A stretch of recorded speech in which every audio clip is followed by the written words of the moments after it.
Hello there, Cancer sign. Welcome to your monthly reading. So this reading is for the month of December for Cancer, Sun, Moon, Rising, Venus. Cancer, hindi lahat ng Cancer maka-resonate sa reading na to. So take what resonates and leave the rest. Cross-watchers, pwedeng kayo to at hindi sila Cancer sign. So put yourself in a situation kung saan kayo naka-resonate. Cancer, if hindi kayo naka-resonate sa reading na to, please do check your other placements, your Sun, your Moon, your Rising, your Venus sign, especially your Moon sign dahil pwede doon kayo maka-resonate at hindi dito. So, Cancer, if hindi kayo naka-resonate at all, nahihilo kayo or naguguluhan kayo sa reading, then this might be not your reading, okay? Madaming mga readings dyan that might be resonate sa inyo. So, anyway, let's start, Cancer. For your future self reading, love, relationship, reading edition. So, future self reading, love, relationship, reading. So, let's see. I'm going to pull an oracle card, Cancer, for your situation right now.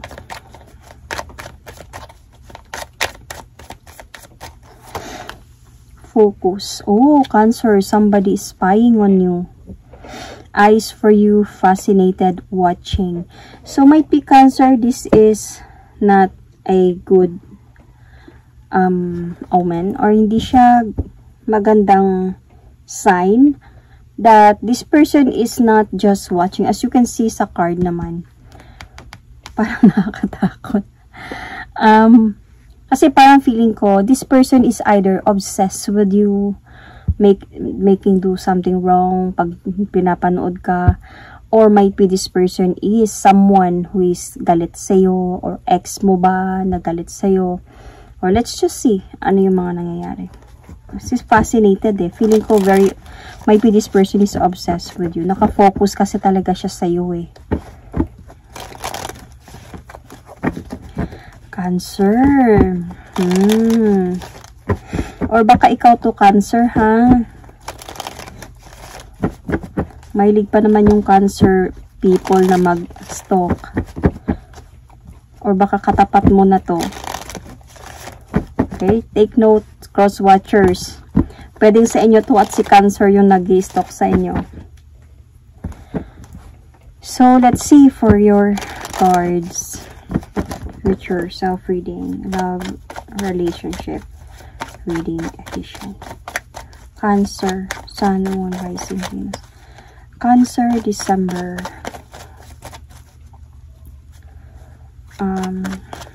December, Cancer. Lalaki. Cancer. I think alam mo to, Cancer.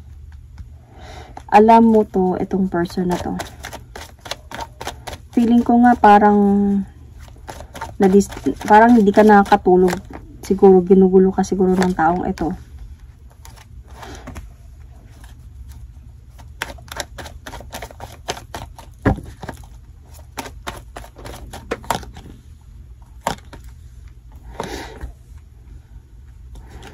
Cancer, because where you are right now, what are you like right now, Cancer, is hindi ka nakakatulog sa gabi. Parang binabother ka ng person na to. Kasi feeling ko you are aware na lagi kang ini-stalk na to. Siguro kinakausap ka na nga siguro talaga nito. Siguro ex to na gustong bumalik sa'yo and ayaw mo nang balikan siya. And lagi ka niyang kinukulit, could be. Kaya medyo asa point ka nang gumugulo siya sa isipan mo. Even sa pagtulog mo, nahihirapan ka. Hiwalay na kayo. See? But this person could be is obsessed with you. This ex with the devil card here. Hiwalay na kayo nito and this person really want to come back. Siguro nung time, Cancer, na nag-move forward, nag-move on ka, you change your life, naging maganda ka, yung physical mo, inayos mo, and na-attract siya sa'yo ulit. And bumabalik siya ngayon sa'yo ulit. Pero, yung palagi kayong nagtatalo nito, Once na nangungumusta siya sa'yo, gusto niyang balikan ka, pero ayaw mo na, kaya nagkakaroon kayo ng confrontation. Kasi para sa'yo, Cancer, nakamove on na ako eh. Kaya okay na ako, ba't ka pa pumunta dito? Ba't ka pa nagparamdam in a way? So, you are trying your best to build a wall sa pagitan ninyong dalawa. Pero kinukulit ka talaga ng person na to eh. So, kaya medyo ngayon, na-stress ka sa taong ito. So, your future self. Let's see your future self. As feeling ko somebody will come into your life, Cancer, in the future. Will move forward towards with you. Baka siya pa din to. Siya pa din talaga to, Cancer. Cancer, in the near future, in the future, your future self, like, pagdating sa love and relationship. Feeling ko, you will really going to end this talaga. Like, feeling ko puno kayo ng pagtatalo nitong person na to. Feeling ko, itong person na to, hindi lang to basta ex-boyfriend mo. This is someone, might be meron kayong anak nito. Kasi may father figure dito eh. So, pero ayaw mo na kasi sa kanya. Kaya, even in the future, in the near future, nasa point ka pa din na lumalaban ka pa din dito sa person na to. Kasi, ayaw mo na nga siyang tanggapin. But then, through this, you will really going to take the leap of faith in moving forward na never look back from this. You are going to walk away emotionally na talaga from this person. Dahil ayaw mo na talaga yung parang every time na nag-uusap kayo, nag-aaway at nagtatalo lang kayong dalawa. Parang you have already healed from this and you cut off the cycle na, walk away ka na. So, I think sa ngayon, Cancer, etong person na to, like, what is your current situation right now? Ito siya, still really communicating with you and always watching you. Sino yung kasama mo ng ganyan? Sino yung kaduwet mo na ganyan? Sino yung ganyan? Even na wala na kayo. So, parang naiinis ka, in a way. Kasi this person is really communicating with you ngayon. And every time, instead of, siguro ganito, instead of aayusin niya yung sa inyo, mag-sorry siya at maging gentle siya sa pagbabalik niya, lalo lang kayo nag-aaway because of pinapairal niya siguro yung pagiging seloso niya. Kasi meron ditong, meron kasi ditong obsession. So, through that obsession, may jealousy talaga dito. So, instead of aayusin niya na lang yung sa inyo at magpakumbaba siya, mag-sorry siya at mga ganun mga babay, lalo pa siyang parang nagsiselo sa kung anumang mga ginagawa mo, nagsiselo sa pananamit mo, and lalo ka lang kayo nag-aaway na tipong parang may karapatan pa siya in a way. So, what you should spend less time on so that you can evolve as a person. You need to spend less time on coming back to this person. So, may sinasabi ng card na don't accept this person anymore. Magpatuloy ka na sa buhay mo.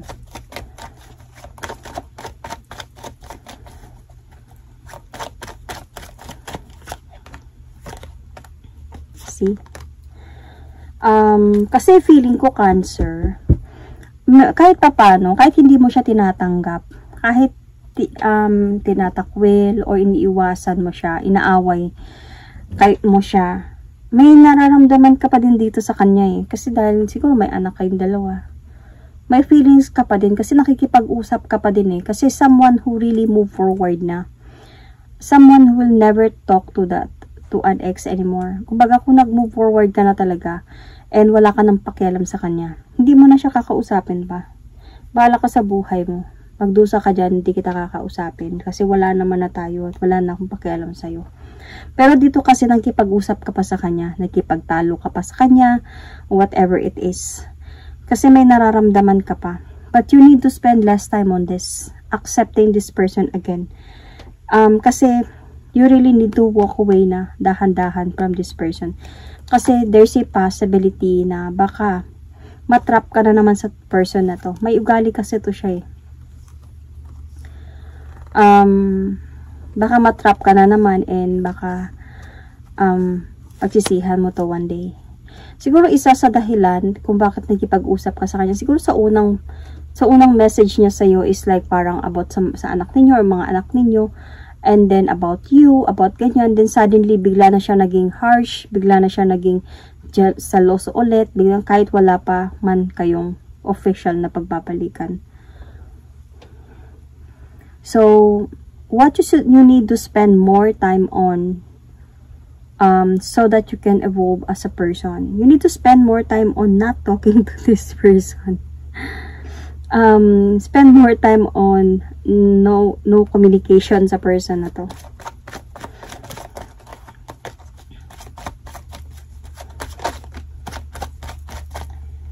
See? Kasi yung new beginning yung 50-50 eh. Hindi naman talaga sure yung new beginning sa inyong dalawa. Parang 50-50 pa. Kasi sinasabi dito ng card eh, kailangan talaga dito na mag-walk away ka na emotionally from this person. Kasi baka mapapagod ka lang din ulit. I think baka magbibigay lang to sa'yo. Siguro sa ngayon nag-e-effort siya, ganyan-ganyan. Tapos biglang babalik na naman siya dati, magsisinungaling na naman siya, or anything na kung ano man yung gagawin niya. So, you need to spend more time on just ignore this person na lang and move forward towards your life na lang talaga. If kaya mo din, see, not to accept this person, not to accept the offer, and mag-move forward ka na lang. So, what you should remember to do so you can set yourself up in the future. You should remember kung ano yung mga nangyari sa inyo before. Wag mong kalimutan. Though you can forgive but never forget. Parang sinasabi dito na you need to enlighten yourself up. Kung ano yung mga nangyari and bakit nangyari to sa inyo. Ano yung mga struggles or sacrifices mo sa person na to before mo siya tanggapin ulit. You should enlighten yourself up and just wait for the right time talaga. Siguro also then, you should remember na yung mga unhappiness na nangyari sa buhay mo during the time ng kayo pa. So, para ma-enlighten ka sa katotohanan, could be. Kasi feeling ko ang gusto talaga ng card dito, Cancer, is yung mag-move forward ka na towards the better self, towards your better future, towards your better journey pagdating sa love. Baka may darating pa sa'yo na masihigit pa sa'yo. But if you, Cancer, were going to say na may anak kasi kami, hindi madali yun or something like that, nasa'yo pa din naman yung decision dito, Cancer. Kasi may mga tao naman kasi na kahit nagkaroon ng anak, kinasal pa nga, pero naghiwalay, pero naging maayos naman yung buhay nila ngayon. Co-parenting could also be possible. So, hindi na kailangan na mag-stay pa para lang sa, dahil may anak kayong dalawa. Though, maybe you have already tried it before, pero bakit ba kayo naghiwalay, di ba? Kasi hindi mo na carry, or kasi pagod na. Hindi na talaga healthy. Eh, bakit babalik ka pa sa unhealthy relationship? For what? To sacrifice yourself. So, pwede naman yan i-explain mo sa mga anak mo. Kasi, me, I am a single mom. So, I am okay. I'm happy. My kids are happy right now. So, nakadepende pa din yan sa'yo. Nakadepende pa din sa'yo yung decision. And what you need to let go of to become the best version of yourself. You need to let go of this decision. Kasi feeling ko may decision ka na parang gusto mo siyang tanggapin ulit.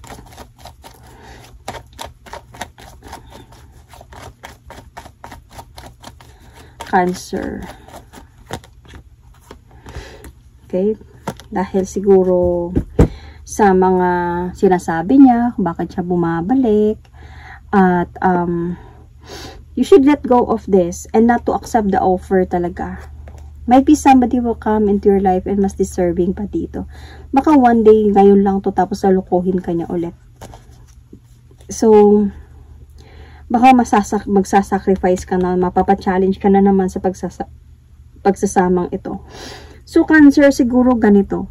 Pwede naman siguro kung mahal mo talaga itong person na to, pwede mo naman siguro na obserbahan muna siya. Tignan mo kung gaano siya nagbago ngayon. Kasi feeling ko dito wala naman pagbabago kasi dito pala ngayon, 'di ba? He's stalking you. Always nakafocus sa iyo, and instead of like magpakumbaba siya this time, ayusin niya yung mga dapat ayusin, magbago siya. Feeling ko nga nagtatalo pa kayo because of like jealousy sa mga ginagawa mo. Might be lagi siyang nakastalk, lagi siyang nagmamanman sa'yo, and anong konting mali mo sa social media, could be pinapagalitan ka niya, nagsiselo siya, whatever. So, hindi ko nakikita yung pagbabago sa kanya. Tsaka even hindi ko nakikita yung new beginning sa inyong dalawa. Pero nasa iyo pa din yan, Cancer. Nakadepende pa din yan sa iyo. What does your future self want to give you credit for?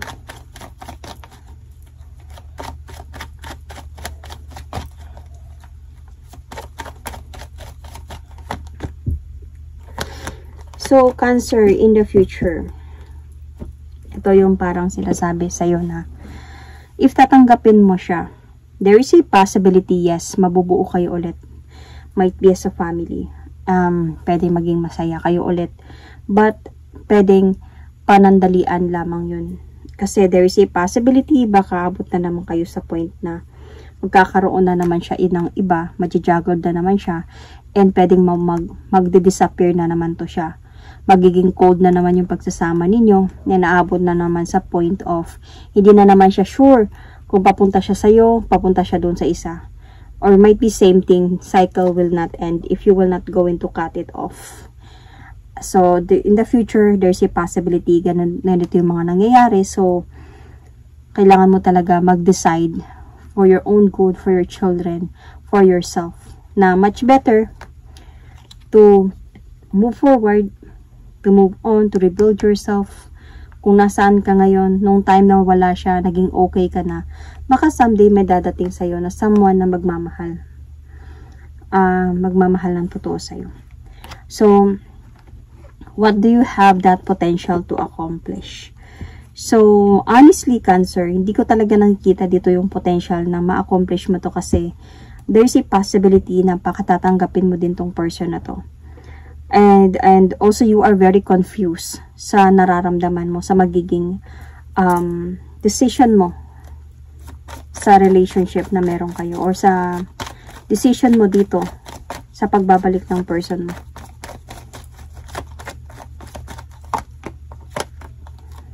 You see, hindi talaga sure yung may potential na ma-accomplish mo to in the future, yung happiness, success in a relationship or something. It's not sure that ma-accomplish mo to. And as long as hindi mo pipiliin yung sarili mo, as long as hindi ka maging confident na kaya mo na nang wala ito, as long as you will not going to move forward and never look back from this, then hindi siya sure na ma-accomplish mo yung future mo. So, much better talaga that you really need to decide kung ano yung decision na nasa iyo din naman talaga yan, Cancer. So, anyway, I will going to pull an oracle card. Sorry about that. This is a love message oracle card for you, Cancer, for the month of December. Love reading. So, yun na. So, Cancer, transformation. Your relationship with one another is about to deepen. Love conquers and transform all things. So, might be nasa point na, yun na nga yung sabi ko kanina, di ba? See his transformation. Tignan mo kung kaya niya bang magbago. Kahit hindi mo pa siya tinatanggap, kahit hindi pa kayo nagkakabalikan. Kaya niya bang magtiis yung ligawan ka ulit, or magpakita sa'yo, ma-prove niya sa'yo na nagbago na siya at wala na. At kaya niya ba na intindihin ang mga hinanaing mo or anything like that. So, makikita mo ba talaga yung transformation niya? Siguro bago ka mag-decide. So, you might be dealing here, Cancer, with Capricorn, Scorpio, Gemini, Aquarius, Aries, Pisces, Cancer, same Cancer, could be Scorpio. You might have Aries, Sagittarius, Leo in your chart. Sagittarius is here, Gemini, Virgo, Taurus, Virgo, yeah, Libra, Sun, Moon, Rising, Venus. So Cancer, that is my reading for you. Thank you and God bless.